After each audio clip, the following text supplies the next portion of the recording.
Sindh.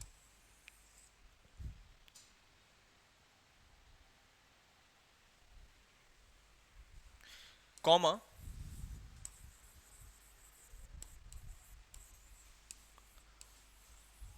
Next establishment है बौ की फैला, BAUKEPHELA। ये उसने झेलम रीजन में बनाया था।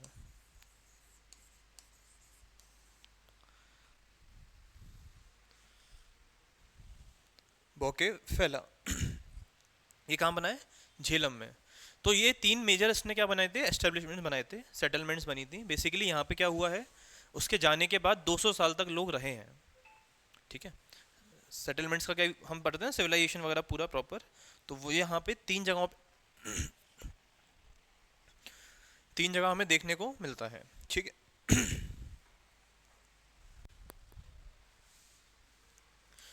कल अलेक्जेंडर, सॉरी, 1 मिनट।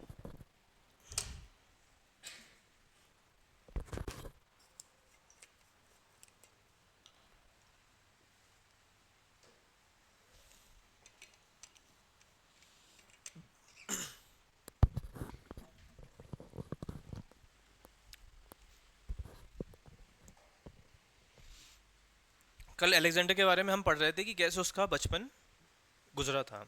तो मैंने बताया था वो बचपन से ही क्या उसको कैसे ट्रेन किया गया था कि you are very special, you are a son of a god. ठीक है, उसकी माँ उसको ऐसे ट्रीट करती थी कि आप इंसान के बच्चे नहीं हो, आप भगवान के भगवान के बच्चे हो, और आपका जो पर्पस है वो बहुत बड़ा है। उसकी अपब्रिंगिंग ही किस तरीके से हुई थी। ठीक है, और वो हमेशा किस चीज़ों से फैसिनेट होता था? मिथिकल चीज़ों से, कि सुपर नेचुरल चीज़ों से बहुत ज़्यादा उसको फैसिनेशन होता था।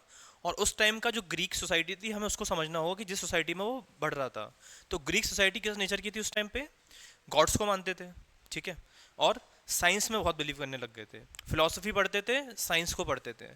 ठीक है, और क्या करते थे वो? देवर एक्सप्लोरेटिव इन नेचर, मतलब वो नई नई चीज़ों को एक्सप्लोर करना पसंद करते थे। ठीक है, नई चीज़ों को एक्सप्लोर करना कि मतलब कोई जैसे उन्होंने पढ़ लिया कि इंडियन ओशन जो है, इंडियन ओशन जो है is a part of Caspian ocean. ठीक है, उन्होंने ऐसा पढ़ा था, अभी ऐसा है नहीं, लेकिन उन्होंने पढ़ा कि जो इंडियन ओशन है वो a part of Caspian ocean.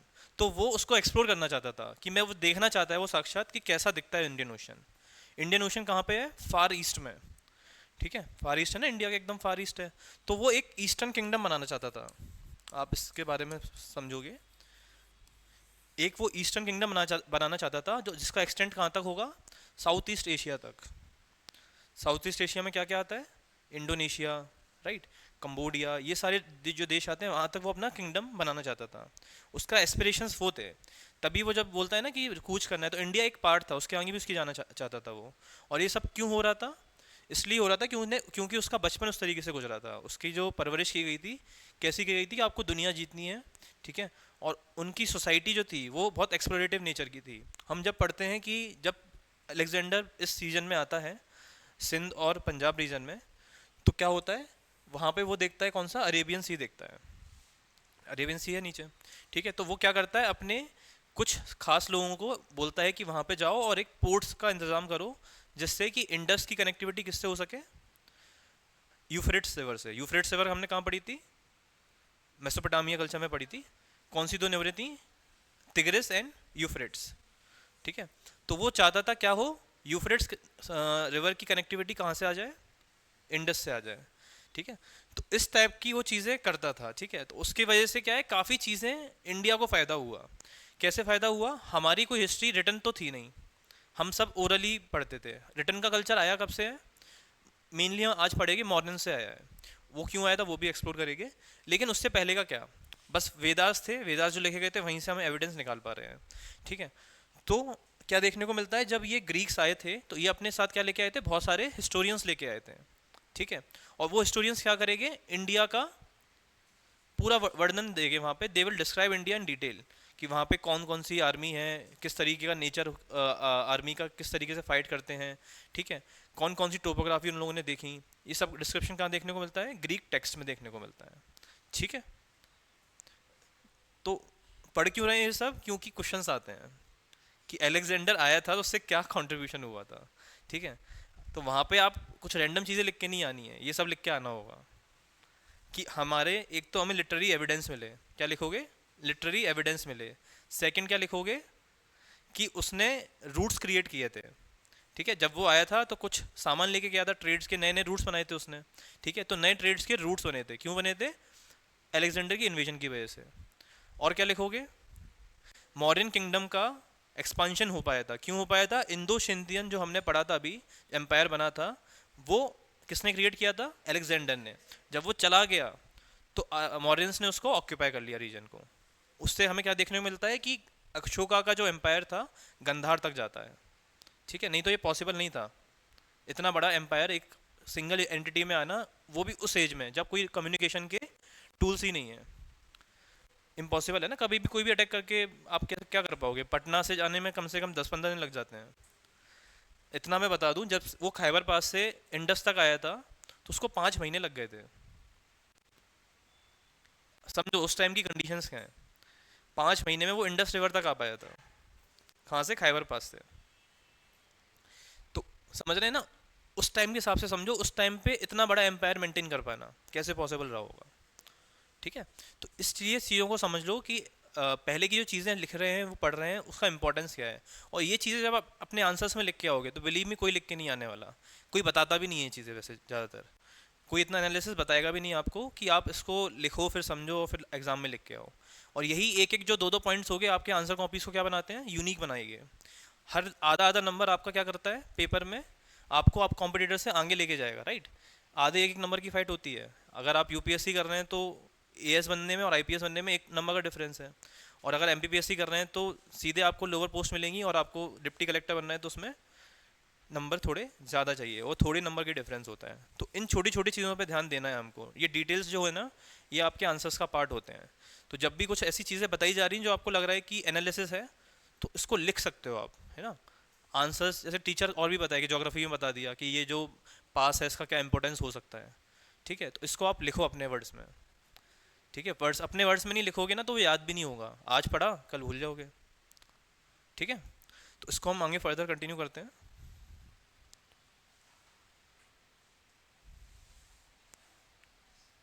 Alexander Alexander was deeply interested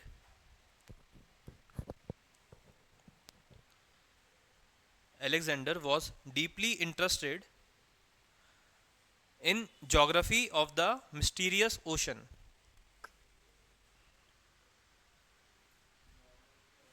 Mysterious ocean,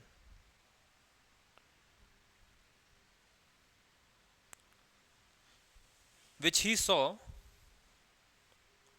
which he saw for the first time which he saw for the first time at the mouth of Indus. किस सी की बात हो रही है? Arabian सी की, Indus. Mouth का समझते हैं ना, रिवर का माउथ क्या होता है, बता दिया गया होगा क्लास में। Delta basically, right? वो तो आप उसका कंटिन्यू लिखोगे। Therefore therefore he dispatched therefore he dispatched his new fleet his new fleet under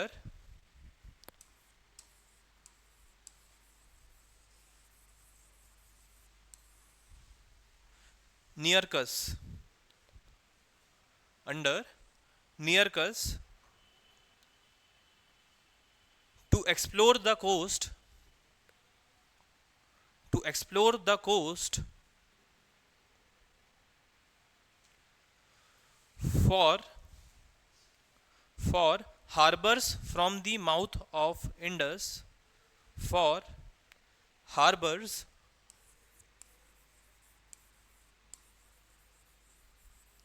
harbors from the mouth of Indus to death of to death of Euphrates,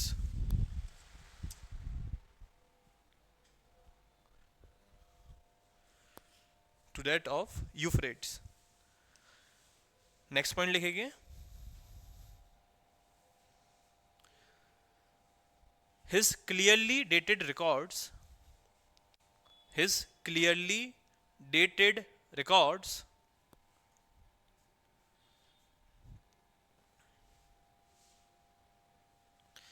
enable us to enable us to build Indian chronology, build build Indian chronology, chronology, हाँ, जो Indian में events हुए हैं उसका कहाँ हमें देखने को मिलता है पूरा वर्णन, ग्रीक के टेक्स्ट में। ठीक है, तो वही लिख रहे हैं हम, Indian chronology for subsequent events,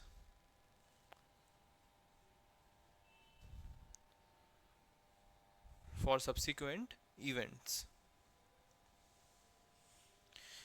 they also tell us about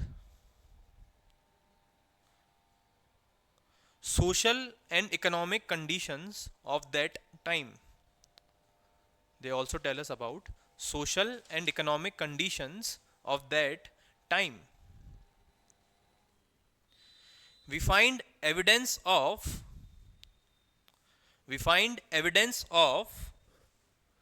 sati system. We find evidence of sati system, the sale of girls,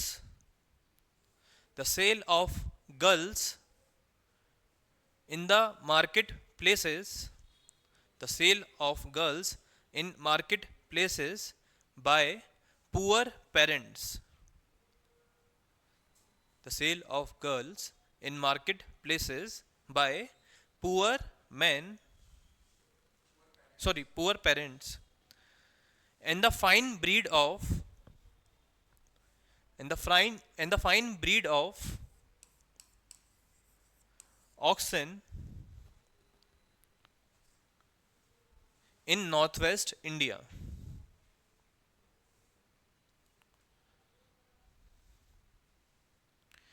Next point, the art of carpentry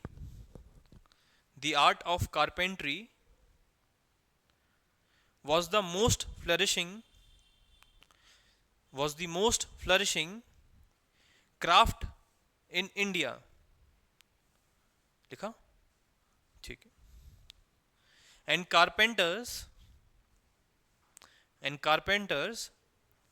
built chariots, boats and ships.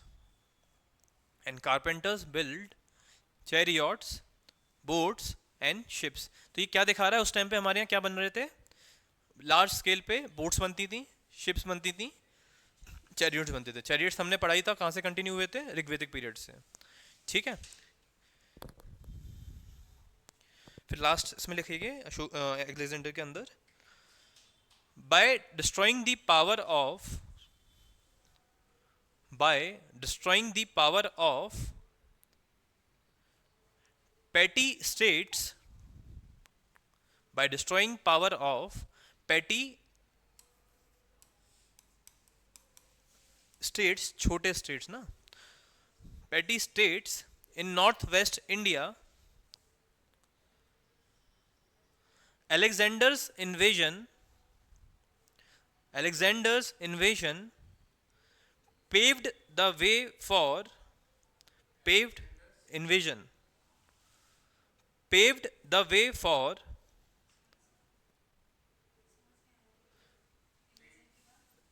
फिर से बोल देता हूँ, Alexander's invasion paved, रास्ता निकला इसका यहाँ से, paved the way for expansion of Mauryan empire. Line ये बोल रही है कि अलेक्जेंडर का जो इन्वेजन हुआ था उसकी वजह से क्या हुआ, मौर्यन एम्पायर का एक्सपांशन हो पाया। तो paved the way for Mauryan expansion. ठीक है।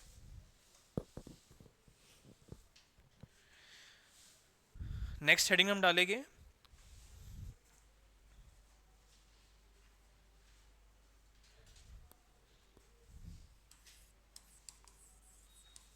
स्टेट एंड वरना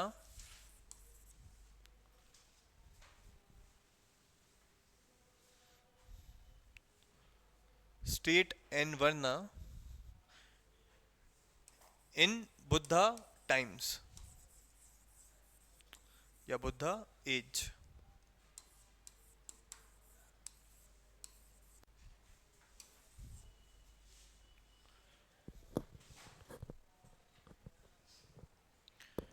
इसमें एक मैप मैं आपको अभी प्रेजेंट करूंगा, वो मैप 5 मिनट तक थोड़ा आप देखोगे, उस मैप से लगभग नहीं तो हर 2-3 साल में एक क्वेश्चन आ जाता है। डिस्टरबेंस हो रहा है क्या?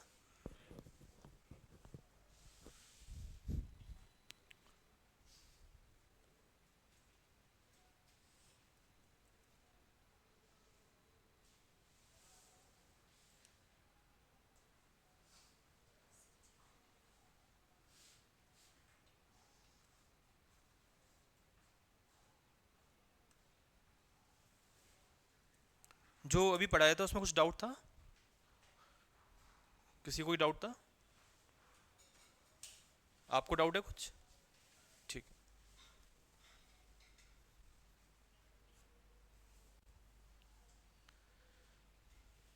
थोड़ा विजिबल हो रहा है ये? ठीक है। तो बस क्या ध्यान देना है कि यहाँ पे क्या लिखा है, नवासा लिखा है। ठीक है। चंद्रगुप्त क्या लिखा है ये, चंद्र केतुगढ़। ठीक है। तमलुक, बैरट। ठीक है। बैरट अभी 2 साल पहले न्यूज़ उसमें आया था, आपके पेपर में आया था। ठीक है। नवासा ऑलरेडी 3 साल पहले आ चुका है। ठीक है। नहीं, हिस्ट्री की प्लेसेस में आता है ये।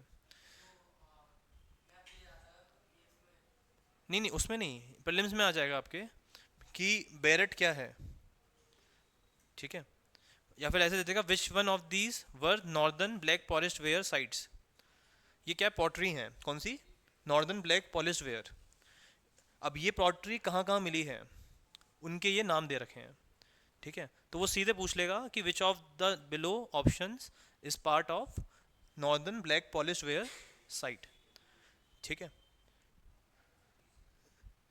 नहीं, एमपीपीएससी में भी आ जाएगा, ऐसा नहीं है वहाँ पे नहीं आएगा। एमपीपीएससी में आएगा, बिल्कुल आएगा। क्योंकि आप देखोगे क्वेश्चंस का लेवल चेंज होता जाएगा, है ना। जब आसान पेपर आता है तो रिव्यू अच्छा नहीं जाता बच्चों का, तो फिर वो टफ क्वेश्चंस पूछते हैं। ठीक है, ऐसे क्वेश्चन जरूर आ सकते हैं। तो बस आपको क्या याद रखना है, ये तमलुक क्या है। ठीक है। बैरट क्या है, थोड़ा देखो, 2 मिनट देखो, एक एक जगह जो समझ में आ रही है वो देखो, फिर हम कंटिन्यू करेंगे।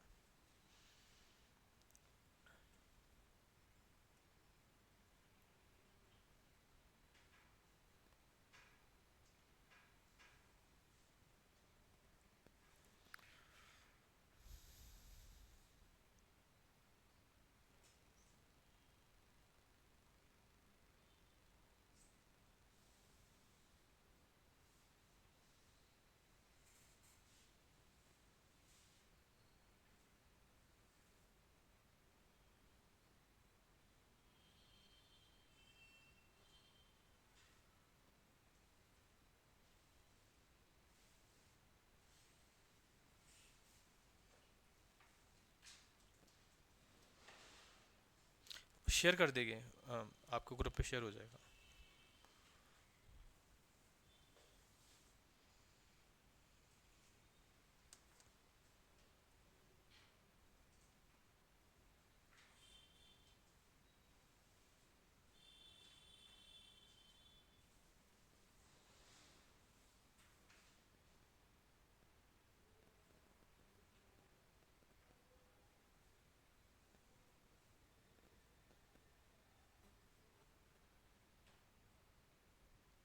ठीक है।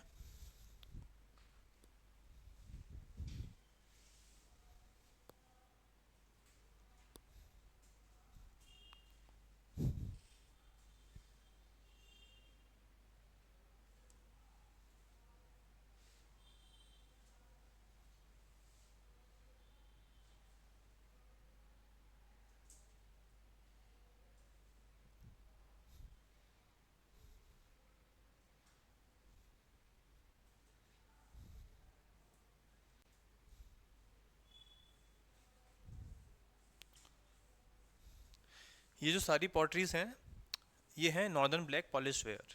ठीक है, जैसा देख के लग रहा होगा काफ़ी डेकोरेटिव, राइट, कुछ रिच लोग जो यूज़ करते होंगे उस टाइम के, उस टाइप की पॉटरीज है ना।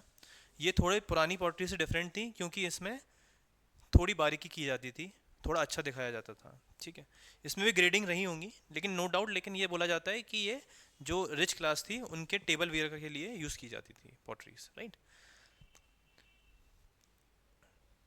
तो ये हमें एविडेंसेस मिले हैं, कहाँ मिलेंगे, जब हम एक्सकवेशन करेंगे तो हमें एविडेंसेस मिलेंगे। और इन पॉटरीज के साथ हमें क्या क्या मिला, हमें मिले आयरन टूल्स उस टाइम पे, क्योंकि वो क्या चल रही थी, आयरन एज चल रही थी।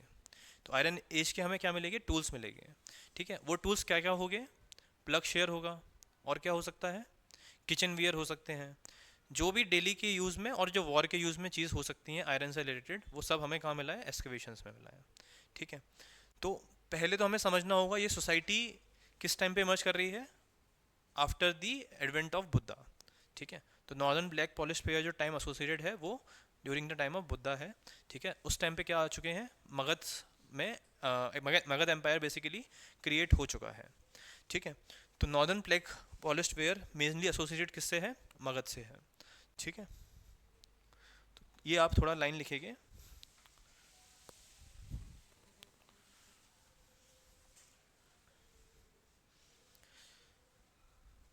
इसको हम एनबीपी ही बोला करेंगे अब। ठीक है, पूरा बोलना बार बार हो जाएगा, तो आप लिखो द एब्रिविएशन एनबीपी। नहीं, टॉपिक नया लिखवाया आपको, ये टॉपिक नया लिखवाया है, इसी को हम बता रहे हैं। हाँ, द एब्रिविएशन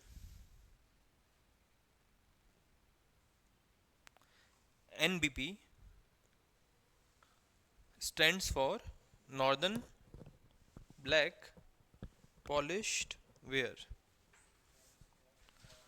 नॉर्दर्न मैप था ना, northern black polished ware.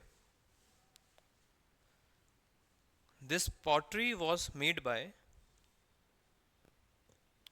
This pottery was made of, sorry not by, of very fine fabric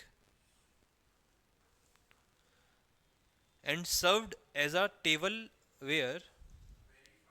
fabric पतली होती थी मतलब, and served as table ware of rich people. Table ware of rich people. In association with this pottery, in association with this pottery are found iron implements meant for meant for crafts and agriculture, meant for iron implements meant for crafts and agriculture।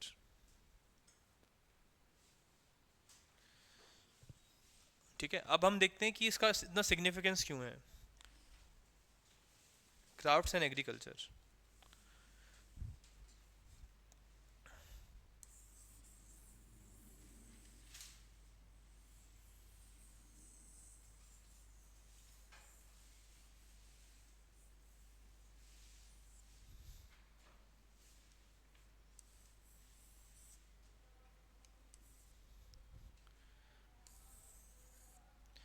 हम बोलते हैं कि ये जो face का starting है ये क्या मार्क करता है, इंडिया का second urbanisation. First urbanisation phase कौन सा था, इंडस वैली सिविलाइजेशन। कब खत्म हो गया था वो, इसके बाद हमें एविडेंस कोई मिला ही नहीं है अर्बन सेटलमेंट का। तो यहाँ पे पहला अर्बनाइजेशन खत्म हो चुका है। सेकेंड अर्बनाइजेशन कब स्टार्ट हो रहा है, हम बोलते हैं 542 बीसी, बेसिकली जब, किसकी डेट है ये, बिम्बिसार की, है ना। बिम्बिसार का जब थ्रोन एक्सेंट हो रहा है तो हम बोलते हैं नए शहर स्प्रंग अप हो रहे हैं। ठीक है, और एक नई अर्बनाइजेशन क्रिएट हो रही है। अगेन ये क्या था, रिच लोगों का टूल्स है, तो यानी कि सिटी लाइफ में ये यूज़ किया जाता होगा। ठीक है, सिटी आ रही है। इस अर्बनाइजेशन फेज का एक सबसे बड़ा डिस्टिंक्टिव फीचर है कि इस फेज में जितनी पॉपुलेशन थी वो कभी देखने को नहीं मिली पूरे इंडियन सेटलमेंट में। तो population was one of the remarkable feature of this site. ठीक है, हम बोलेंगे क्वालिटी इतनी अच्छी लाइफ नहीं होती होगी, ये सब ठीक है, लेकिन जो पॉपुलेशन जिस लेवल पे हमें यहाँ देखने को मिली है, number of villages we have seen, ठीक है, the number of tools we have excavated, वो शो करता है कि काफ़ी लार्ज पॉपुलेशन यहाँ पे रहती थी। किस रीजन में रह रही है? मगध रीजन में। ठीक है, और ये जो सोसाइटीज़ हैं, ये बेसिकली जब मगध रीजन फैलता जाएगा तो ये सारे अर्बन सेंटर्स बढ़ते जाएंगे।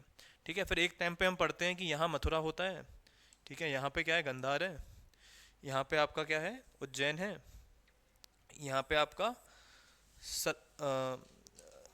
कोशाला बोल दो। ठीक है, तो ये एक रूट बन जाता है, ट्रेड रूट बन जाता है।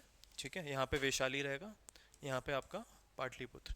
ठीक है, तो ये रूट बन जाएगा जिसके थ्रू ट्रेड होना स्टार्ट हो जाएगी। उत्तर पाद बोला जाएगा, दक्षिण पाद बोला जाएगा। ठीक है, उसको भी पढ़ेंगे हम, क्या है ये उत्तर पाद दक्षिण पाद। ठीक है, और ये सब कैसे हो पा रहा है? एक अर्बनाइजेशन क्रिएट हो रही है उसकी वजह से। ठीक है, अर्बन लाइफ का सबसे ज़्यादा इंपॉर्टेंट फीचर क्या है?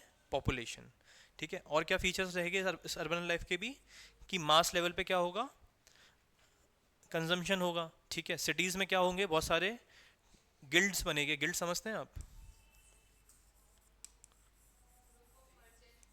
Group of merchant. ठीक है, अब क्या है कि अभी देखो, अभी अपनी सोसाइटी देखो, आप आइडेंटिफाई करो अभी सोसाइटी क्या है। अभी पॉपुलेशन बहुत ज़्यादा है। ठीक है, तो पॉपुलेशन ज़्यादा है तो सबकी डिमांड्स रहती हैं, हर किसी किसी को कुछ टूल्स चाहिए, किसी को कुछ खाने का चाहिए। तो हमें चाहिए स्पेशलाइजेशन हो चीज़ों का, है ना। एक पर्टिकुलर ग्रुप ऑफ पीपल हो जो एक पर्टिकुलर क्राफ्ट में या पर्टिकुलर एक्टिविटी में स्पेशलाइज्ड हों। तो हम यहाँ पे देखते हैं स्पेशलाइजेशन मिल चुका था लोगों को, मतलब लोग अब अपने अपने फील्ड के स्पेशलाइज्ड हो चुके थे। ऐसा नहीं था कि एग्रीकल्चर आज खेती कर रहा है तो कल वो पॉट्स बना रहा है। ठीक है, तो हमें यहाँ पे देखने को मिलता है कि जो वर्ना सिस्टम था उसमें क्या देखने को मिलेगा? स्पेशलाइजेशन हो चुका है कि जो क्राफ्ट्स लोग प्रैक्टिस कर रहे हैं तो वो क्राफ्ट्स अब हेरिडेटरी हो जाएंगी। यानी कि जो पिता जो जॉब कर रहा है वो जॉब क्या पास होने लगेगी? बच्चे को। ठीक है, तो वो उसका एविडेंस कहाँ से देखने को मिल रहा है? यहाँ से देखने को मिल रहा है। लेटर वैदिक फेज में हम पढ़ते हैं कि हाँ, डिवीजन आ चुका था सोसाइटी में। एक पर्टिकुलर सेक्शन ऑफ पीपल एक पर्टिकुलर काम कर रहे हैं। अब हम क्या देख रहे हैं इस फेज में? कि वो काम अब पास ऑन हो रहा है। क्यों? सोसाइटी की डिमांड क्या है? स्पेशलाइजेशन है लोगों के अंदर, है ना। क्योंकि पॉपुलेशन बहुत ज़्यादा आ रही है, नए नए लोग अगर कोई चीज़ बनाएंगे तो अच्छी तो बनेगी नहीं। तो हमें क्या चाहिए? स्पेशलाइजेशन चाहिए। और स्पेशलाइजेशन के लिए क्या ज़रूरत? क्या कोई सिखाने वाला हो। उस टाइम पे टेक्निकल इंस्टीट्यूट्स तो थे नहीं कि आईटीआई वगैरह है, वहाँ पे जाके हम क्राफ्ट्समैन वगैरह सीख रहे हैं। तो कौन पास कर पाएगा नॉलेज? ऑब्वियसली पेरेंट्स, या फिर आपके विसिनिटी में कोई रहेगा वो। ठीक है, तो वो नॉलेज कहाँ से पास हो रही है? फैमिली मेम्बर से। तो हम जो देखते हैं कि हेरिडेटरी ट्रांसफ़र होता है चीज़ों का, प्रोफेशंस का। क्यों होता है हेरिडेटरी? क्योंकि नॉलेज पास ऑन करने वाला कौन है? आपके फैमिली वाले ही हैं, पेरेंट्स हैं, या फिर आपका क्लोज एफिनिटी ग्रुप है वो। क्लियर है? तो मैंने क्या बोला? एक तो पॉपुलेशन बहुत हो गई, सेकंड गिल्ड्स आए। गिल्ड्स का मतलब क्या होगा? स्पेशलाइज्ड पीपल आएंगे। ठीक है, अब वो अलग अलग एक्टिविटीज़ में इन्वॉल्व हो जाएंगे। कुछ लोग मर्चेंट्स बनेंगे, कुछ लोग क्राफ्ट्समैन बनेंगे, और कुछ लोग क्या करेंगे? आयरन स्मिथ्स बनेंगे। तो ऐसे अलग अलग एक्टिविटीज़ अब प्रोलिफरेट होने लगेंगी और इनमें क्या होने लगेगा? स्पेशलाइजेशन होने लगेगा। ठीक है, तो हमें एक ये चीज़ देखने को मिलती है। अगेन हमें बहुत मास लेवल पे क्या देखने को मिलेगा? एग्रीकल्चर देखने को मिलेगा। ठीक है, और पॉपुलेशन बहुत ज़्यादा है, और जिस हम अंपायर की बात कर रहे हैं वो अंपायर कौन सा है? मगध एम्पायर है। मगध एम्पायर की क्या एस्पिरेशंस थी? एक्सपांशन करना है। एक्सपांशन करने के लिए कल हमने क्या पढ़ा था? क्या चाहिए रहती है? स्टैंडिंग आर्मी चाहिए रहेगी। स्टैंडिंग आर्मी मेंटेन करने के लिए हमें क्या चाहिए? उनको वेजेस देनी है और उनको फूड भी खिलाना है। ठीक है, तो यानी कि टैक्सेशन सिस्टम चाहिए रहेगा। तो हमें यहाँ पे इफेक्टिव टैक्सेशन सिस्टम देखने को मिलता है। ठीक है, तो ये फीचर्स हैं किसके? मौर्यन के या मगध के। ठीक है, तो ये फीचर्स आपको याद रखने हैं, जब भी पूछा जाएगा तो बस ये पॉइंट्स आपके दिमाग में वन बाय वन आने चाहिए। ठीक है, तो यही चीज़ें रहेंगी। एग्रीकल्चर हो गया, और क्या रह जाएगा? Effective taxation system. एक पॉपुलेशन ज़्यादा हो गई, गिल्ड्स आ गए। ठीक है, और क्या? Agriculture too. ठीक है, तो ये 5 से 6 फीचर्स हो गए। ये देखेंगे, इसके बाद हम देखेंगे कि इसकी इकोनॉमी कैसी थी, और लास्ट हमारा रहेगा कि इसका एडमिनिस्ट्रेशन कैसा था। ठीक है। तो ये तीन चीज़ें हमेशा, कोई भी सोसाइटी या फिर कोई सिविलाइजेशन की बात हो, आपके तीन हेड्स बनने चाहिए। क्या तीन हेड्स बनेंगे? डिस्टिंक्टिव फीचर्स क्या हैं उस सिविलाइजेशन के, फिर सेकंड आएगा इकोनॉमी, और थर्ड आएगा आपका क्या? एडमिनिस्ट्रेटिव। कभी कभार आप सोसाइटी एंड इकोनॉमिक भी क्लब कर सकते हो। What was the socio and economic condition of that civilisation. अगला पॉइंट क्या हो जाएगा? एडमिनिस्ट्रेटिव कंडीशन क्या है। ठीक है। थर्ड क्या हो जाएगा? फीचर्स क्या हैं, डिस्टिंक्टिव फीचर्स क्या आते हैं सोसाइटी के। ठीक है। ये क्या बनते हैं? हेड्स बनते हैं। अब इस हेड के अंदर आप पॉइंट्स क्लासीफाई करोगे। जब इस तरीके से आप आंसर्स लिखते हो तो आपका आंसर बहुत यूनिक होगा, और वो प्लस आधा से एक नंबर आपको देगा मेंस में। ठीक है। समझ में आया ये चीज़? तो लिख लेते हैं इसको। हेडिंग है आपकी ये मटेरियल लाइफ। ठीक है। मटेरियल लाइफ लिख देता हूँ। समझ में आया था कि फिर से समझाना है वो? कोई भी है तो बता दो। ठीक है। मटेरियल लाइफ लिखेंगे।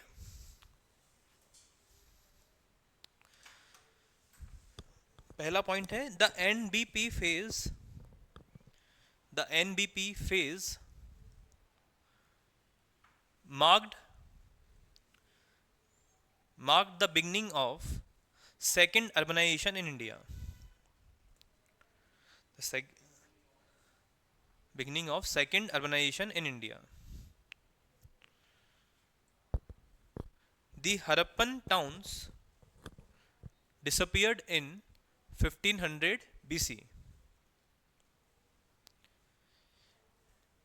and for a gap of the Harappan towns disappeared in 1500 BC, and we did not find 1500 BC, and we did not find any towns for about next 1000 years, and we did not found towns for next 1000 years.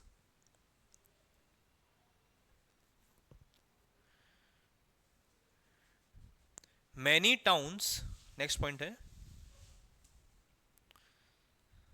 many towns appeared in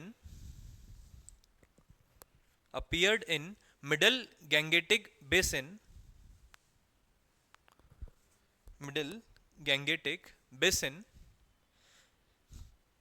in 6th century BC, such as Kausambi, 6th century BC, such as Kausambi, Shravasti, Ayodhya, Kapilavastu, Varanasi, Vaishali, Rajgir, Pataliputra, Champa. ये सारे जो towns बोले हैं ना, ये सब आपके क्या बनेंगे? उत्तर पार्थ और दक्षिण पार्थ जो ट्रेड रूट्स बने थे उनके ये पार्ट बनेंगे। ठीक है। तो इनके नाम बस याद रखने हैं आपको। सारे नाम ये पढ़ा चुके हैं अपन ऑलरेडी, है ना, पढ़ चुके हैं महाजनपदास में वन बाय वन।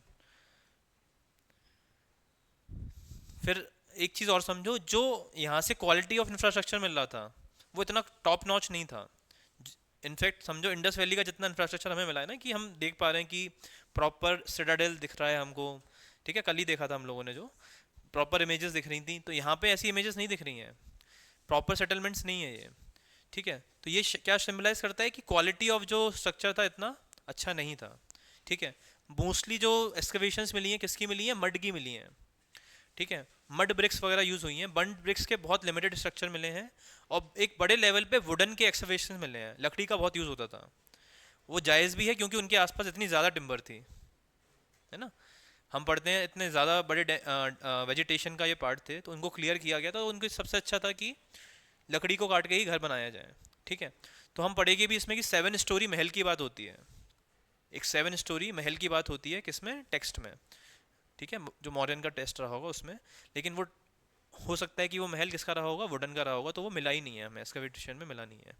तो समझने की बात यह है कि जो इंफ्रास्ट्रक्चर मिल रहा है वो इतना टॉप नोच नहीं है, लेकिन क्या है, बहुत ज़्यादा लोगों का रहने का पता चल रहा है हमको। ठीक है, तो वही चीज़ लिखेंगे।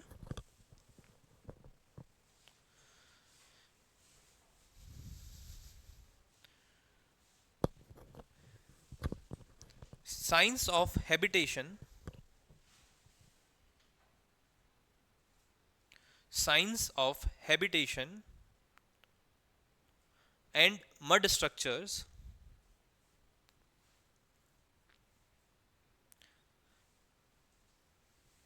have been found have been found in the above settlements.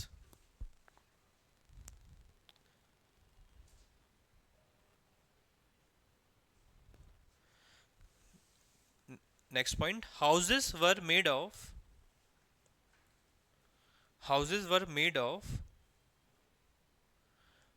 mud brick mud brick and wood.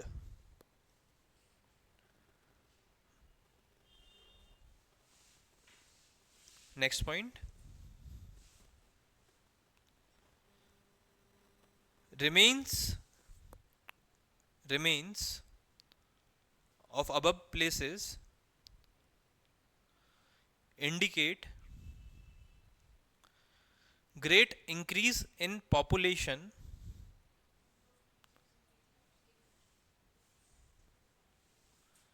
remains indicate great increase in population when compared with the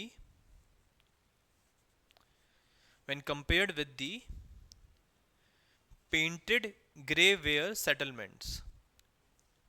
painted grey ware settlements, ये कौन सी सेटलमेंट की बात हो रही है, letter ऋग्वेदिक period.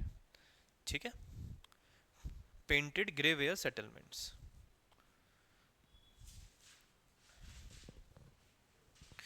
ठीक है, अब हम बात करेंगे बेसिकली इनके जो आर्टिसंस हैं उसके बारे में।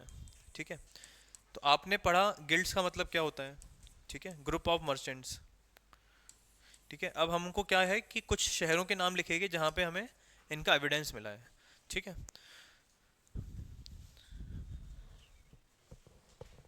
आपको 12 बजे जॉब पे जाना होता है। हाँ ठीक है।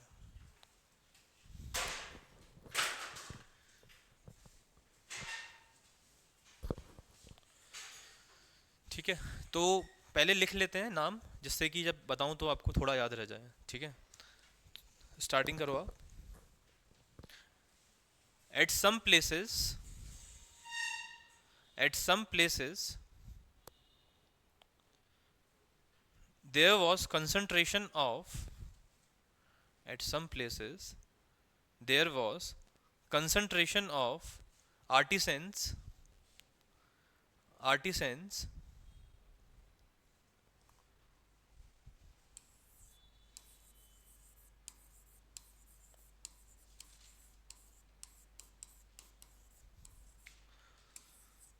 सडलपुट्टा, ये लिखो ये word, Saddalaputta in Vaishali in Vaishali had large number of had large number of had large number of pottery shops.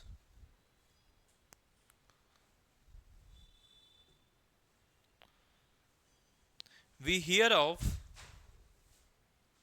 we hear of guilds of guilds of smiths smiths, carpenters, leather workers and painters. Carpenters, leather workers, leather की जो चमड़े की काम करते हैं वो लोग, leather workers and painters.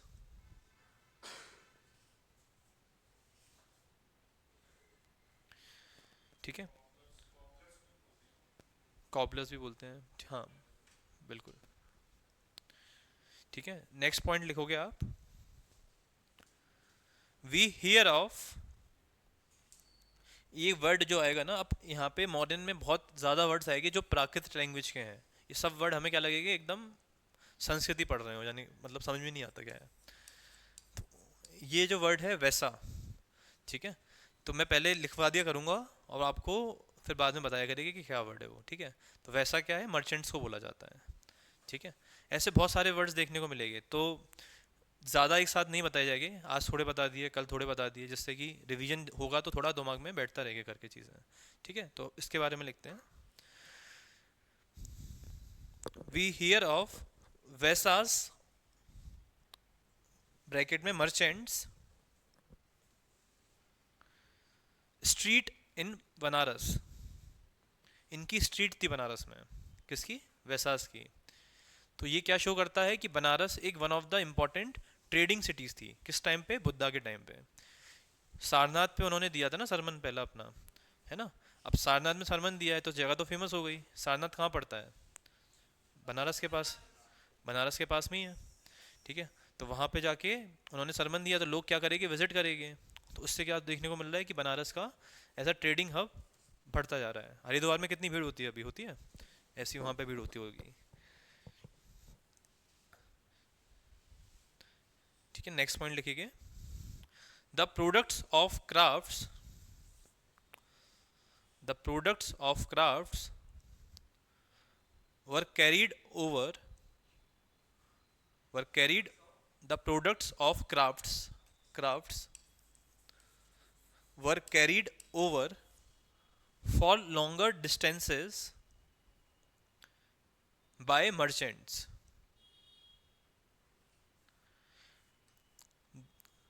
They contained longer distances by merchants. अब हम पढ़ रहे हैं कि बाहर जो ट्रेड होती थी उसके बारे में, मतलब एक्सपोर्ट होता था ना कुछ। तो they contained fine textile goods, fine textile goods, ivory objects, pots, ivory objects, ivory किससे निकलता था, हाथी के दांतों से, राइट।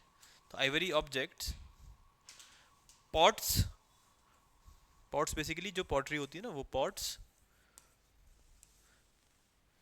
एटसेट्रा।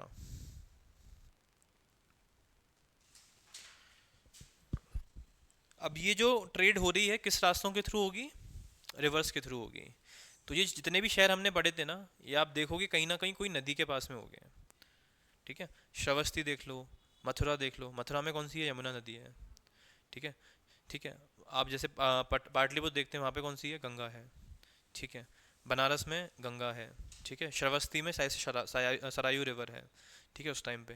तो ऐसी ये रिवर्स क्या थी, हर टाउन के पास में कोई ना कोई रिवर होगी, और ये सब एक दूसरे से कनेक्टेड थे और ट्रेड करते थे थ्रू रिवर। तो वही इनके क्या थे, चैनल ऑफ कम्युनिकेशन थी, ठीक है।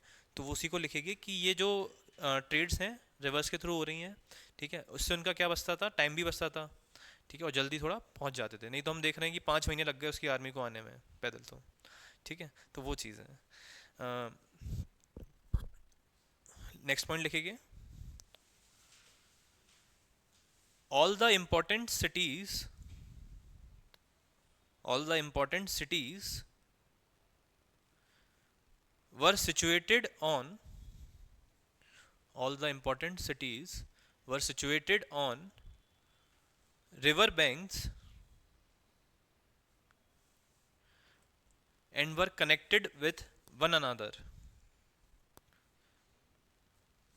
and were connected with one another। अब हम ट्रेड रूट को समझेंगे, मैं बस नाम बोलूँगा, आप वो लिखते जाना है, फिर हम एंड में इसको ड्रॉ कर देंगे, ठीक है। उसी में लिखिए फर्दर, श्रावस्ती वॉज लिंक्ड, हाँ इसी के अंदर लिखो, ये ट्रेड रूट्स के बारे में पढ़ रहे हैं। Shravasti was linked with Kaushambi and Banarasi, Banaras लिख दो।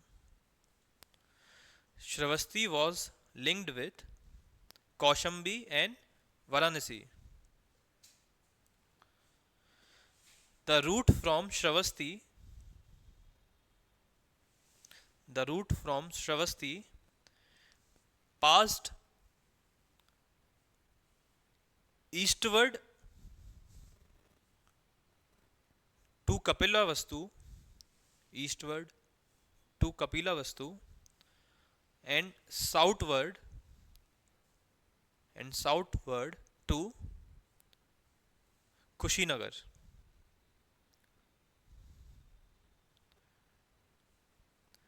Finally coming to Vaishali. Finally coming to Vaishali. क्या बोला? श्रावस्ती से एक रास्ता किधर जा रहा है? ईस्टवर्ड. ईस्टवर्ड कहाँ जा रहा है? कपिल वस्तु. और साउथवर्ड के कहाँ जा रहा है? कुशीनगर. एंड में कहाँ लौट के आ रहा है? वैशाली. तो ये क्या है? ट्रेड रूट बन गया. ठीक है, समझ में आया? 4 सिटीज कनेक्ट करा दी. ऊपर क्या बोला गया था?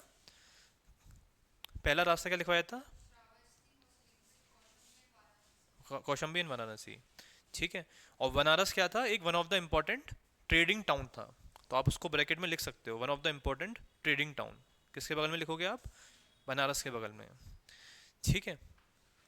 नेक्स्ट पॉइंट लिखेंगे. ट्रेडर्स क्रॉस्ड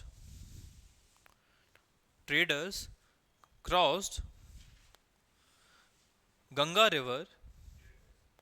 ट्रेडर्स क्रॉस्ड नदी की बात कर रहे हैं ना, इसलिए क्रॉस्ड करेंगे अभी. Ganga river to go for Rajgir. Basically बोल रहा है कि जो गंगा रिवर है वो राजगीर और पटना के बीच में बहती थी. ठीक है. तो वो ये रास्ता क्रॉस करके जाते थे क्योंकि दोनों टाउन थे, ट्रेडिंग सेंटर्स थे.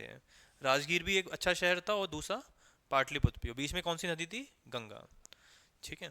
ये चीज़ है. नेक्स्ट पॉइंट लिखेंगे. Traders of कोशाला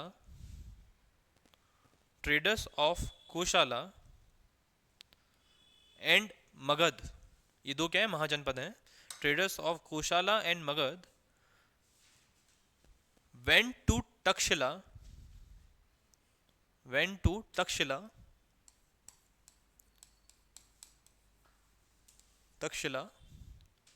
via Mathura. via Mathura. via Mathura. Similarly,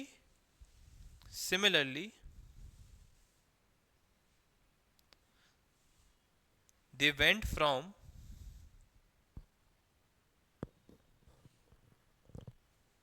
Mathura to Gujarat via Ujjain.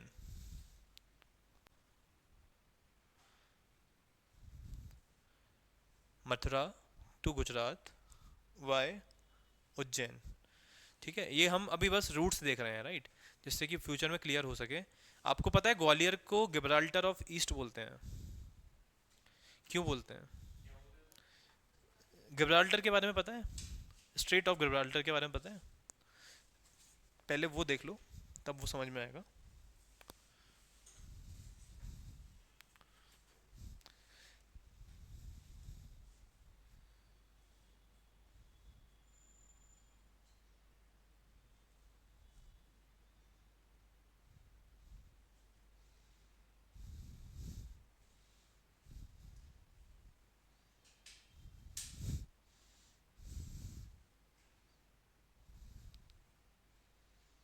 देखो, ये मेडिटेरियन सी है, नहीं दिख रहा क्या?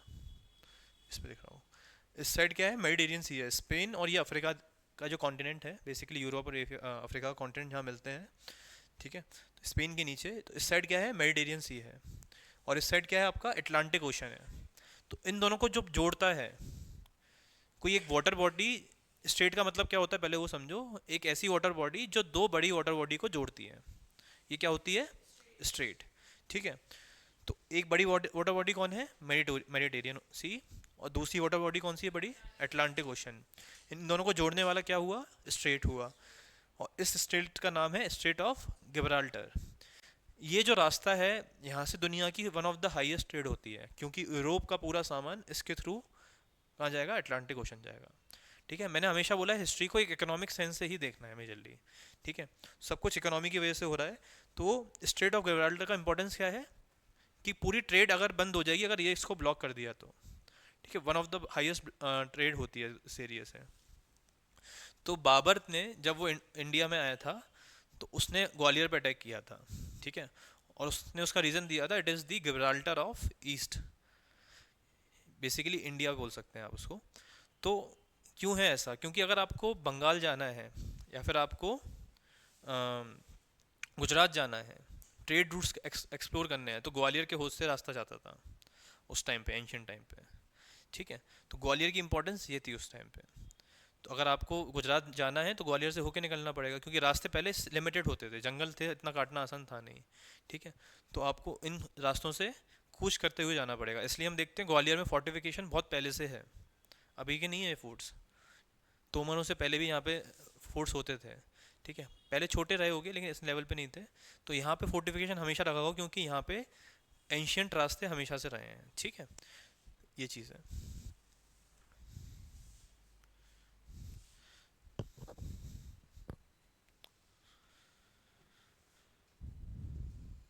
अब आप नेक्स्ट पॉइंट लिखेंगे, trade was facilitated bye, trade was facilitated by use of money.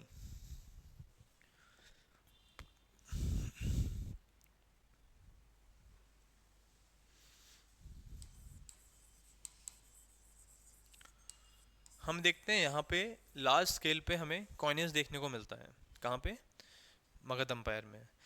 और उसका क्या रीज़न था, क्योंकि एक बहुत बड़ी आर्मी थी जिसको हमें वेज पे करनी है। ठीक है, 2-2 लाख हम सिपाही रख रहे हो। ठीक है, वेजेस पे करना अनाज के फॉर्म में इतना फ्रूटफुल नहीं रहेगा, कम ज़्यादा होगा, नुकसान होगा, बहुत सारी चीज़ें हैं। तो कॉइनेज की रिक्वायरमेंट पड़ेगी पड़ेगी। एक बड़े स्केल पे ट्रेड ट्रेड प्रैक्टिस हो रही है, क्योंकि अब ट्रेड रूट्स थ्रू यूरोप हमें मिल चुके हैं, यूरोप जाने का रास्ता मिल चुका है। तो वहाँ पे अब ट्रेड होना चालू हो जाएगी। ठीक है, अगेन जब बड़ा किंगडम हो चुका है तो उनके पास गुजरात का एक्सेस है, बंगाल का भी एक्सेस है। तो वहाँ के थ्रू, पोर्ट्स के थ्रू क्या हो रही है, ट्रेड हो रही है। जब अच्छे लेवल पर ट्रेड हो रही है तो आपको एक मेटेलिक करेंसी की रिक्वायरमेंट पड़ेगी ही पड़ेगी, जिससे कि एक निर्धारित किया जा सके कि इस पर्टिकुलर वैल्यू के लिए आपको इतना मूल्य मिलेगा। ठीक है, यही तो होता है करेंसी का मतलब, कि एक पर्टिकुलर वैल्यू के लिए आपको इतना मूल्य हम देंगे। ठीक है, तो कॉइनेज सिस्टम यहाँ पे देखने को मिलता है हमें। उसको बोला जाता था निष्का।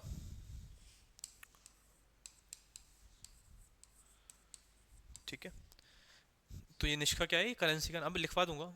ठीक है, तो ये कॉइनेज यहाँ पे देखने को मिलेगा। और हमें क्या देखने को मिलता है यहाँ पे,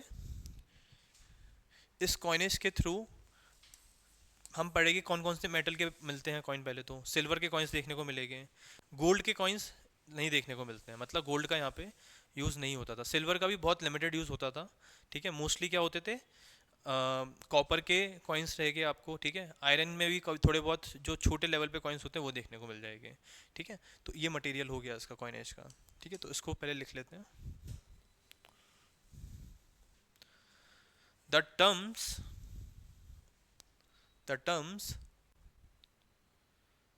Nishka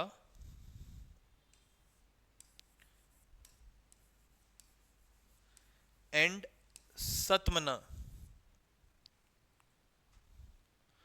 what is this सतमना?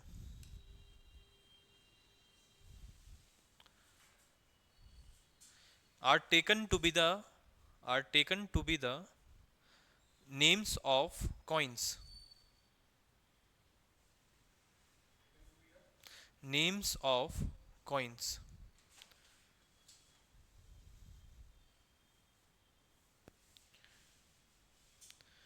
coins made of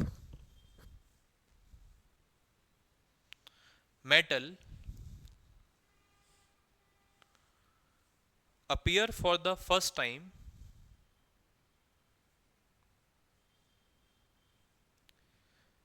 in the age of Gautam Buddha.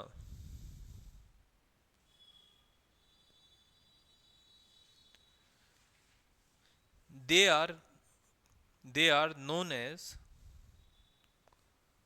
They are known as punch marked coins. They are known as punch marked coins. Punch marked. Punch marked. Punch किया जाता था उन पे coins पे. Punch marked coins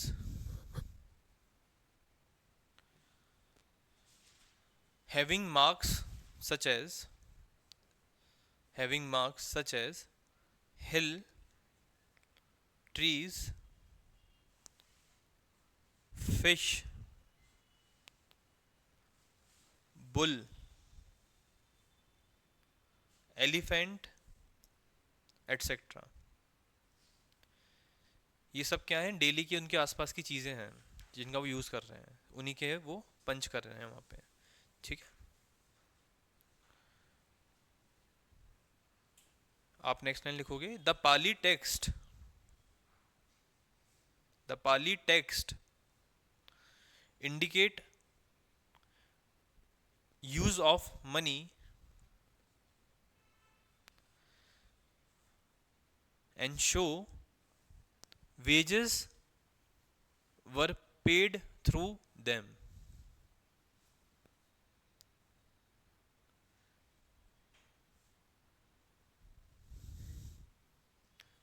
Through them. हमने लिखा कि जो पाली टेक्स्ट है उसमें क्या एविडेंस मिला है, मेटल मनी का हमें एविडेंस मिला है, और लिखा हुआ है कि वेजेस जो पे की जाती थी थ्रू कोइंस के थ्रू की जाती थी. ठीक है. नेक्स्ट पॉइंट लिखेंगे,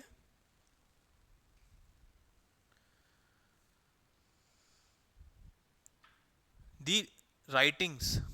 बेसिकली हम अब टेक्स्ट की बात करेंगे. आप हेडिंग भी लिख सकते हो, ये डिटेल चलेगा डिस्कशन इसका. अब ये समझो कि वैसे हमारा कल्चर है नहीं लिखने का कुछ भी, क्योंकि अभी तक सब एजुकेशन कैसे हो रही है, ओरली हो रही है. स्कूल में भी गुरु क्या कर रहा है, बच्चे को ओरली ज्ञान दे रहा है. ठीक है.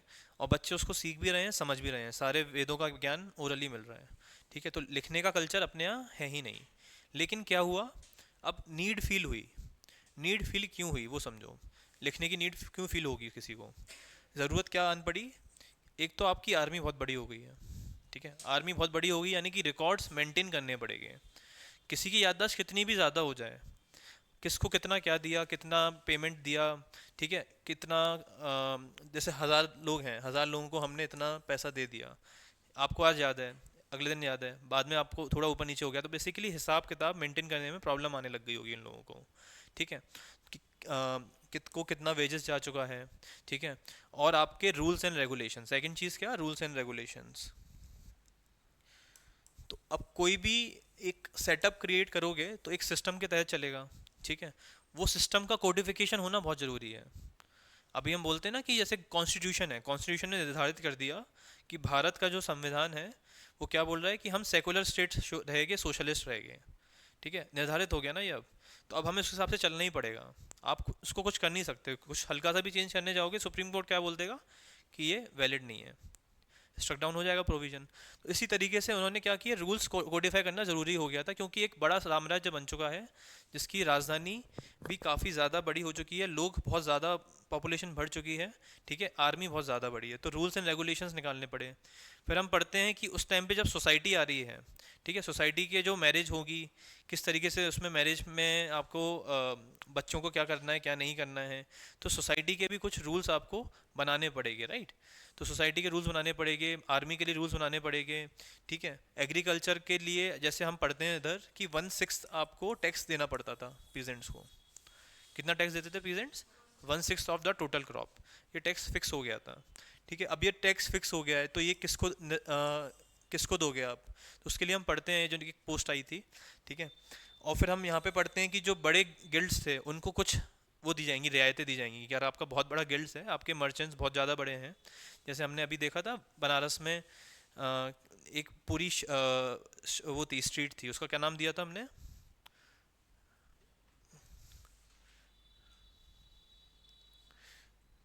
ये वैसा बोला था. वैसा क्या था, एक स्ट्रीट थी, है किसकी, मर्चेंट्स की. कहाँ पे, बनारस में. ठीक है.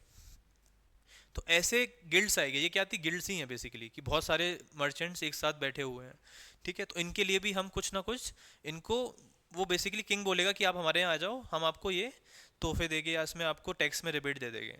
तो ये सब होने लग गया था, तो एक सिस्टम क्रिएट हो रहा है, तो सिस्टम को क्या करना पड़ेगा, कॉडिफाई करना पड़ेगा। तो हमें देखने को मिलता है कि पहले जो पत्थरों पे चीज़ें लिखी जाती थी या मैन्यूस्क्रिप्ट पे चीज़ें लिखी जा रही थी, वो चेंज होके अब बुक्स में लिखी जाने लगेंगी।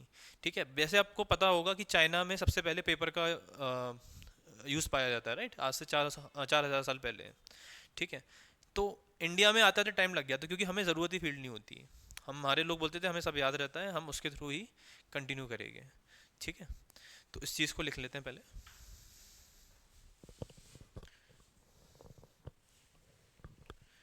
इट इज़ लाइकली दैट, हाँ राइटिंग्स के अंदर लिख रहे हैं, राइटिंग्स एक हेडिंग समझ लो, ये the writings.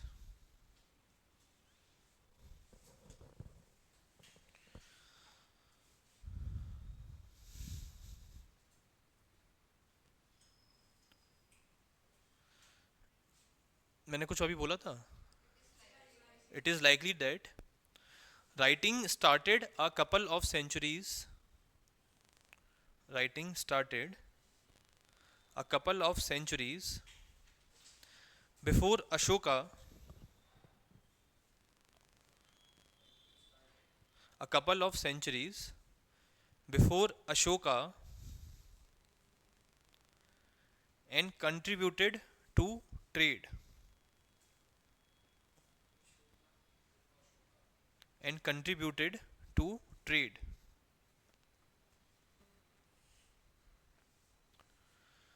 The period produced, the period produced text dealing with, the period produced text dealing with sophisticated measurement,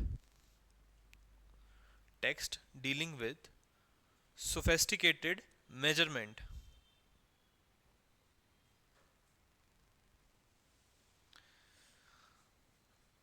Writing led to the, writing led to the compilation of not only laws, writing led to the compilation of not only laws but also facilitated, but also facilitated book keeping. Book keeping का मतलब क्या होता है, हिसाब किताब रखना।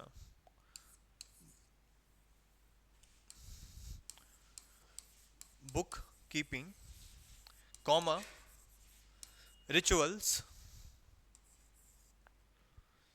Rituals को भी लिखे जाने लग गया था उस टाइम पे, है ना, rituals and keeping record of, and keeping record of large professional army,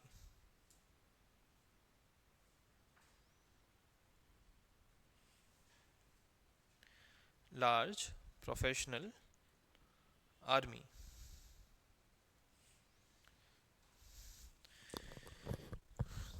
ठीक है, अब हम पढ़ेंगे विलेजेस के बारे में। जैसे उस टाइम पे विलेजेस थी, काफ़ी विलेजेस देखने को मिलती हैं। विलेजेस इतने बड़े लेवल पे, मतलब आपको एक्सकवेशन नहीं मिले हैं वहाँ पे कि विलेजेस में कुछ बहुत अच्छा स्ट्रक्चर मिल रहा हो, बस क्या मिला होगा, आयरन के टूल्स वगैरह ये सब। तो लेकिन हमने जो टूल्स थे उससे हमने ये आइडिया लगाया कि 3 टाइप की विलेज एग्जिस्ट करती थी। एक विलेजेस होंगी जिसमें क्राफ्ट्समैन भी रह रहे हैं, ठीक है, कुछ एग्रीकल्चर भी प्रैक्टिस कर रहे हैं कुछ लोग, और कुछ नोबल्स भी हैं वहाँ पे।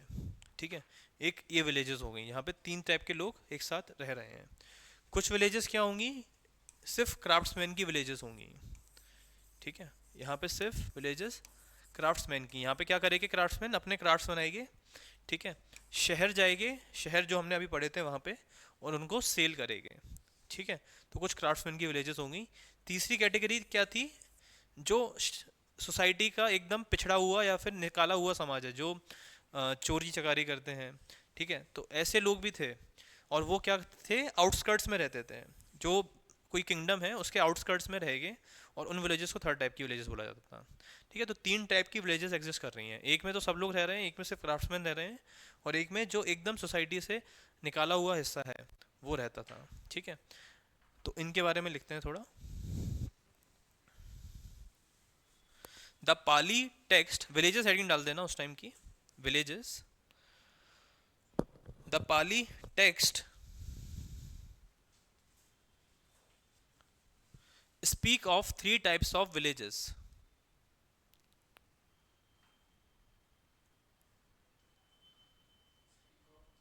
Types of villages. The first included the first included the inhabitation of various castes and communities.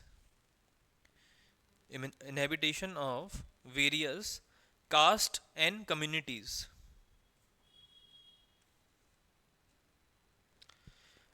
It was headed by it was headed by a headman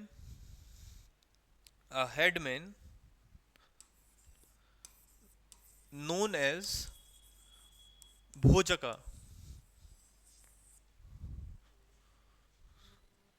भोजका कौन है? जो अभी सरपंच समझ लो आप। ठीक है, जो अभी सरपंच होते हैं उस टाइम के उसको क्या बोला जा रहा है? Bhojaka. The second included the second included suburban sub urban villages. एक minute.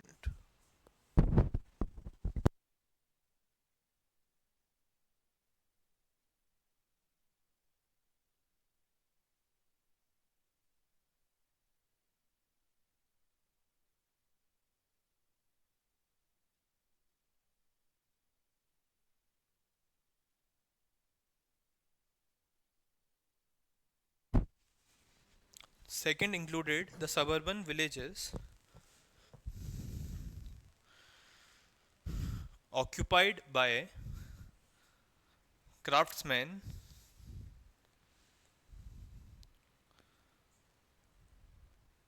such as carpenters and ironsmiths ऐसे अलग अलग प्रोफेशन रहे होंगे, बस हम नाम के लिए समझाने के लिए लिखा है वो। ठीक है।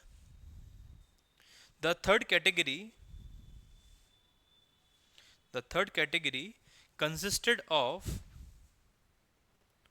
the third category consisted of border villages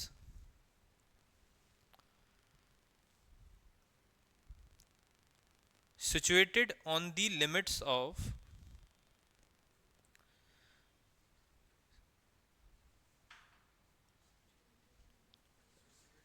situated on the limits of countryside। countryside का मतलब समझते हैं? कोई भी बाउंड्रीज। ठीक है, अगर ये हमारा स्टेट है तो उसके एकदम कोने पे। ठीक है, on the limits of countryside। ठीक है, आपके लिए अनाउंसमेंट ये है कि कल आपकी 9 बजे से ऑफिसर्स क्लासेस होंगी। ठीक है, कल भी क्लासेस हैं आपके ऑफिसर्स की, तो 9 बजे से ही आना है आप लोगों को। ठीक है, और हैंडआउट्स आपके इकोनॉमी के मिल चुके हैं? लेने होंगे ना?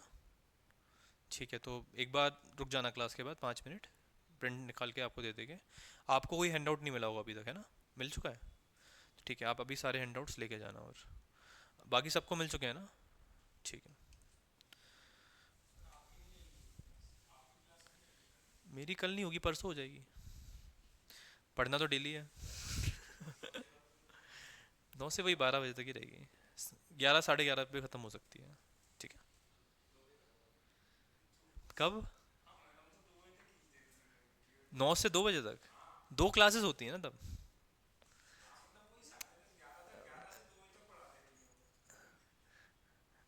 थक जाते हो पढ़ पढ़ के, हैं? नहीं, एक ही है। इकोनॉमी की क्लास है कल? साइंस की नहीं? साइंस समझ नहीं आता? साइंस में थोड़ा ज़्यादा पढ़ना होता है ना। ठीक है। वैसे अभी तक सब चीज़ें समझ में आ रही हैं आप लोगों को? हमारा क्या जानना वो ज़रूरी है कि जैसे आप लोगों को सब कुछ समझ में आ रहा है कि नहीं आ रहा है ना? साइंस का क्या? साइंस अच्छा 10 से छोड़ दिया। दोबारा तो पढ़ना ही पड़ेगा।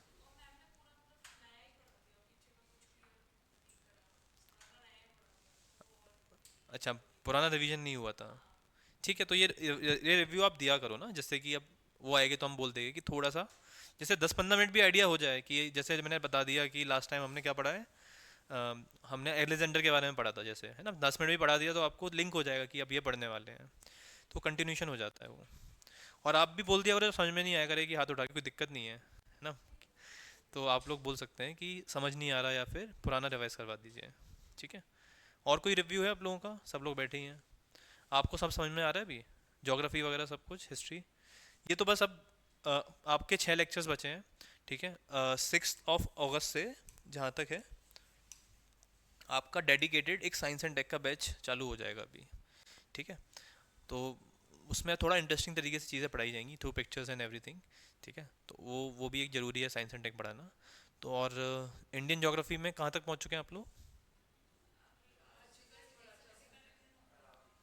अरावली पे आ चुके हैं? रिवर्स ख़त्म हो चुकी हैं? अभी नहीं?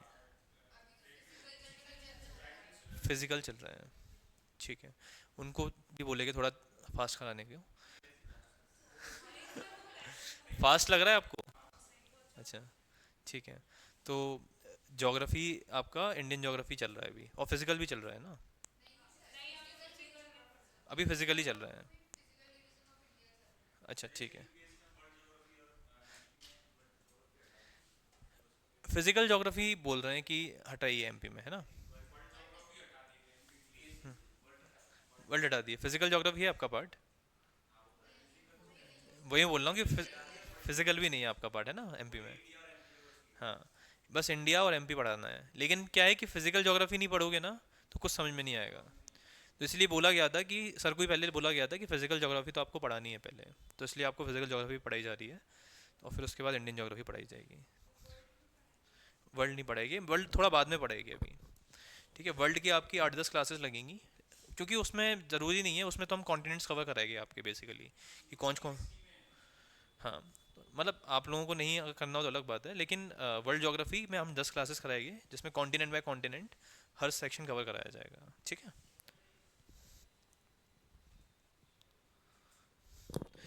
अब आप नेक्स्ट पॉइंट लिखेंगे इसमें।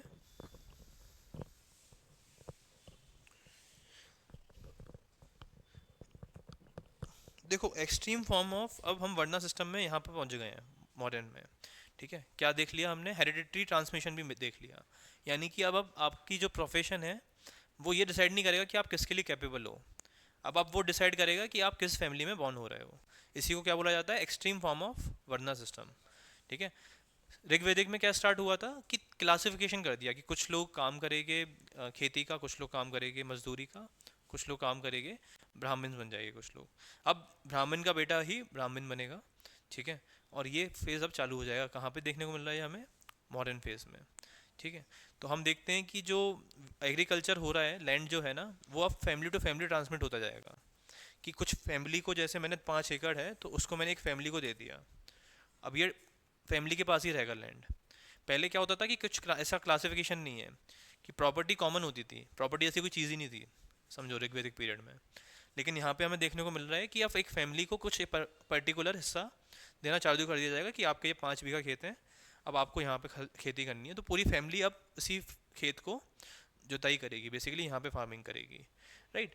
तो ये भी हमें कहाँ पे देखने को मिल रहा है? बेसिकली प्राइवेट प्रॉपर्टी का भी हम देख रहे हैं कहाँ से स्टार्ट हो रहा है? मॉडर्न से। ये सब कुछ क्यों हो रहा है? क्योंकि पॉपुलेशन बढ़ रही है। ठीक है। पॉपुलेशन जब बढ़ेगी तो हमें डिफाइन करना पड़ेगा कि ए सेक्शन क्या करेगा, एक सेक्शन क्या करेगा, और जितने लोग हैं उनको क्या क्या कितना कितना देना है हमें लैंड। ठीक है। तो ये सब कुछ क्यों हो रहा है? पॉपुलेशन की वजह से, इंक्रीजिंग पॉपुलेशन की वजह से। तो आप लिखोगे the peasant had to pay, sorry, the peasant had to pay ये विलेजेस में ही चल रहा है। आपने विलेजेस लिखा होगा सबसे पहले, है ना? उसमें हमने 3 क्लासिफिकेशन देख लिया, अब हम बता रहे हैं कि और क्या फर्दर चीज़ें हैं विलेजेस के अंदर। तो आप लिखोगे द पीजेंट्स हैड टू पे 1/6 of their produce, 1/6 of their produce as taxes.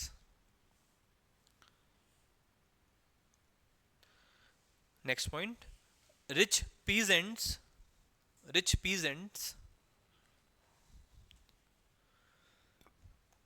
were called,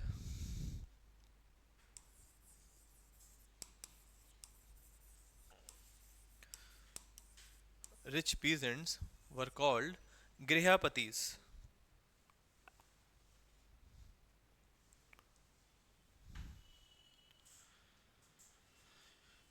Grihapatis is synonymous to Vaishyas.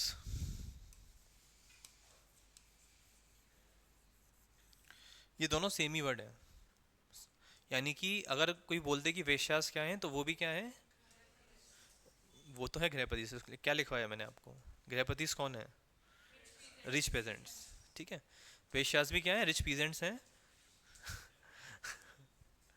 गृहपतिस भी क्या है? रिच पीजेंट्स हैं। ठीक है, दोनों सेम ही है ये। ठीक है, और हमने क्या देखा कि इनको कितना टैक्स देना है? 1/6 ऑफ द प्रोड्यूस। ठीक है, नेक्स्ट पॉइंट लिखेंगे,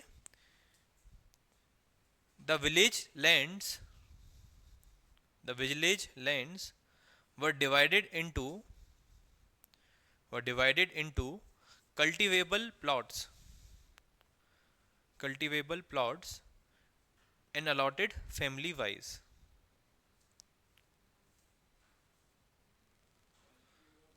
प्लॉट्स काट दिए अब फैमिली वाइज। तो ये आप देख रहे हैं प्राइवेट प्रॉपर्टी का जो पहला सीन है वो कहाँ से देखने को मिल रहा है हमें? मौर्यन से। ऋग्वेदिक में हमने नहीं देखा था ये, है ना, कहीं भी। फिर आप अब लिखोगे कि कौन कौन सी राइस, मतलब एग्रीकल्चर क्रॉप्स हेडिंग डालोगे आप, एग्रीकल्चर क्रॉप्स। तो अभी तक हमने देखा था मोस्टली जो सिविलाइजेशन हम पढ़ रहे हैं उसका स्टेपल डाइट क्या है? अभी तक हमने जो सिविलाइजेशन देखी है वो लोग क्या खा रहे हैं mostly? Wheat and barley. Correct. यहाँ पे चेंज हो जाता है, ये लोगों की स्टेबल डाइट थी राइस, राइस खाते थे ये लोग काफ़ी। ठीक है, और बाकी चीज़ें बहुत कम मात्रा में देखी गई हैं खाने के लिए। तो ये शो कर रहा है कि जैसे जैसे ज्योग्राफी चेंज हुई लोगों का खान पान कैसे चेंज होता है। ठीक है, तो लिखेंगे उसी चीज़ को, rice was the staple, rice was the staple serial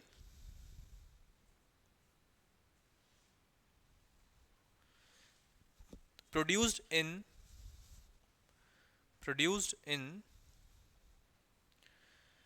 eastern UP, produced in eastern UP and Bihar.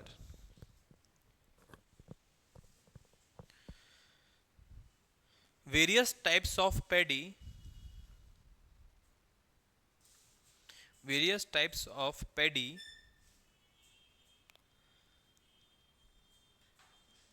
are described in Pali text. Paddy का मतलब क्या होता है?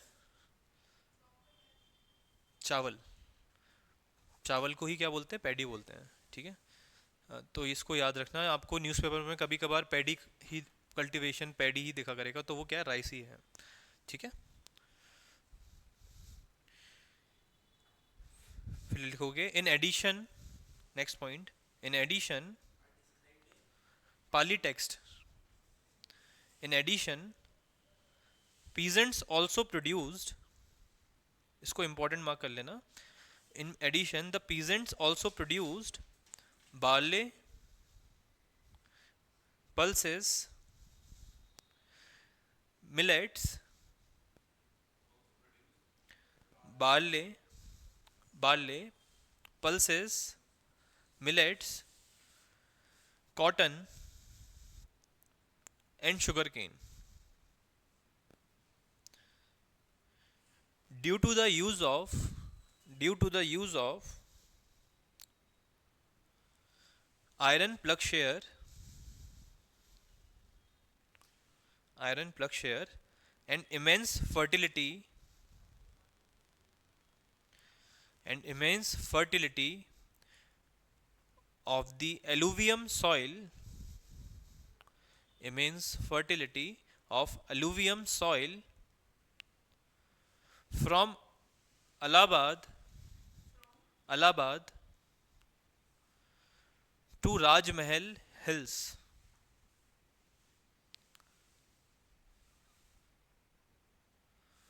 from Allahabad to Rajmahal Hills.